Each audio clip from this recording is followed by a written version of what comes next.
Subhanallah, very recently I was asked, what do you recommend for someone who wants to speak publicly to both genders? And one of my advices was what Allah said in Surah Al-Ahzab.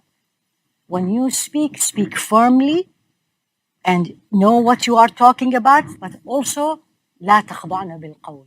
Don't joke too much. Don't be, you know what I'm saying? And unfortunately, where we are living, especially for all of us who works, this is very normal.